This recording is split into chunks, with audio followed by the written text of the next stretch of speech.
Warm welcome, everybody. Thank you for being here. Go ahead and get yourself ready with a notebook. You can grab a pencil or a pen if you're so bold. I don't really care. Whatever you choose to write with is fine. This is math from the void. Math coming at you pretty much out of nowhere. And today we're taking another look at a problem from this year's 2025's AP Calculus AB exam. So the free response questions, that is. We already took a look at the first one. This one is also a calculator problem. As it says, your calculator should be in radian mode. Yeah, I guess that makes sense. And you're going to be able to use Desmos, of course. That's a new software that has been incorporated to the exam. So I hope you were able to use Desmos effectively. You'll get an idea of how I would use it in this video. As usual, give yourself, 12, maybe 15 minutes, maybe 12 minutes shot at redemption, right? And then when you're ready, you can come back, you can unpause the video, and see how we do here. Yeah. Okay, so let's get started. We have a graph with a region R, and it's bounded by these two curves. We have a quadratic, kind of parabola shape there. And then we also have this sort of rising sine wave, see x plus sine pi x. And it's sort of rising because it has an x in it. So if you imagine the midline, sine just wiggles. If you imagine the midline, sine would do something like that and wiggle on the midline. But this time our midline, it's sort of rising like that. And it's not going to angle the sine wave. The sine wave is still going to travel like up and down. So that's sort of what's going on, just to give you an idea. Okay. Well, we're going to have to find the area inside of this function.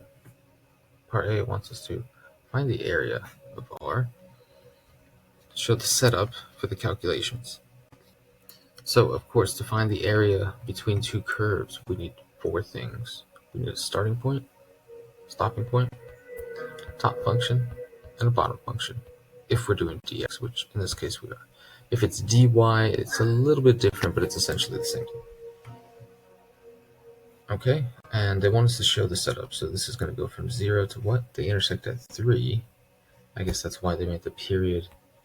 I put a pi x inside of there, so that whole numbers turn into whole numbers. It's pretty good. And the top function is going to be x plus sine pi x. And then we're going to subtract. Be careful, because so many students are going to make this small mistake here, and they're going to get frustrated by that. Don't forget to distribute.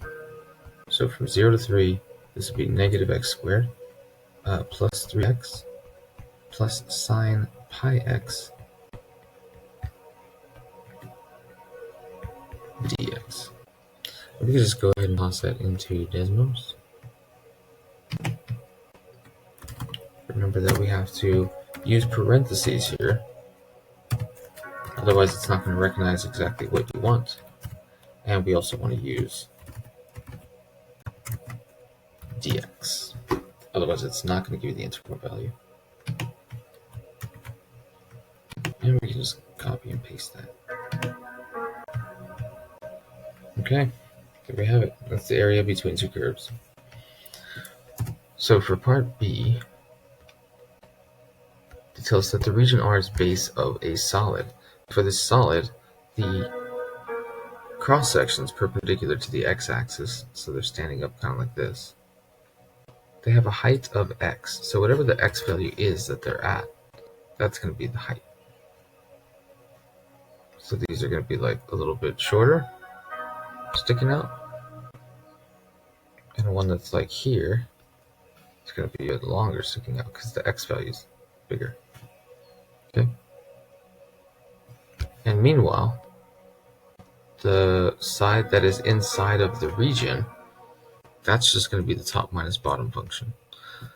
So they want us to, of course, find the volume of the solid. Let's do that. we're going to set up these solids like that. Now this side length x, it varies, of course. I'm putting x, but some of them are going to be shorter, some of them are going to be bigger, and some of them are going to be taller along this, depending on the gap size between the curves. So in each case, these two things, this is going to be the top minus bottom for both of those. I'm just drawing a couple examples of what the rectangles can look like, depending on where they're at. But either way, that side length is going to be top minus bottom. And the quote-unquote height that sticks out of the region is just x. That means our area formula is going to be x times the top minus bottom. So really, that's just what we took an integral of like seconds ago, or a minute ago. And you can just multiply that in. So v, you don't even have to simplify it really. V is just going to be x times the integral that we literally just took.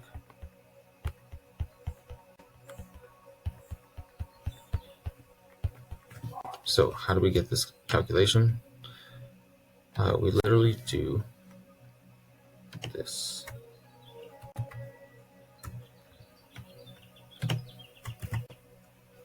Yeah. See the difference? Little difference. Alright, that's easy enough. That's how we use Desmos. I think they made it pretty simple like that because Desmos is kind of new as a tool. They didn't want to add too many steps for you guys. Just as long as you could conceptually understand what was going on there. Okay, now part C. Write, but do not evaluate. Dang, that makes it sound like it's going to be hard. Because we have a calculator. Why shouldn't we evaluate it? Write, but do not evaluate. An integral expression for the volume of the solid generated when r is rotated about the line y equals -2. Okay, interesting. That doesn't sound too hard. I'm going to get rid of some of these rectangles. So really, we're looking at a line that's, down here. And we're rotating around that. So we have this outer boundary. We're going to have washers because we have this outer boundary that makes a circle. That would make a disk. But we're not taking all of the space in between there. We have sort of a cutout. So at any given moment, we have, the curve, and then we have the hole cut out there. Okay, so I guess I should represent these. Let's represent them, because we need to keep track of the two radius. We have the outer, that's the purple that I've done there. There we go. And we have the red, that's the hole that's being cut out. And then we have the -2 line in the middle. So we're taking this space from all of them. Now, what are the radius lengths here?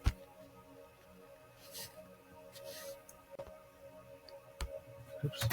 This radius length here is going to be r equals x plus sine pi x. That's the larger distance. That's the further distance. But we need to also go +2, because if I just take that distance, it's just the height here. I need to go all the way to the -2 line. So we're going to say x plus sine pi x plus 2. Then this little radius, we're going to say is the distance from the little, and then +2. So that would be like this +2. That means we're taking the curve of the quadratic x squared minus 2x and +2. And now the area of that, I guess I should put C. That's for part C. The area of these in between would just be pi big R squared minus pi little r squared, or you can just call it pi big R squared minus little r squared. And then the volume we would simply plug in. So we're going to use Desmos for this again. You really don't have to do any thinking. You just have to plug in big R squared. So use parentheses, you might want to use brackets for the whole thing and then use parentheses here. to say x plus sine pi x plus 2, and then squared, minus x squared minus 2x plus 2, and then squared. Don't forget to close your brackets, and then just go into Desmos. And we already have this written out, honestly. We're going to say, I guess we don't completely have it written out. We're going to say that plus 2 squared minus brackets x squared minus 2x plus 2 squared. And that is complete, so everything's in the brackets as it should be. Pretty significant area, and I think it's because it's swinging around quite a bit. You see what I mean? Like, these are getting pretty big over here. Whereas those rectangles, they stayed fairly small. Okay, anyways, let's copy paste this answer. I'm going to simply say this is equal to 92.226 if you want to round to the third decimal place. Great. All right, let's move on. Using precious time. Part D says it can be shown that the derivative of g, is 1 plus pi cos pi x, right? Just with chain rule.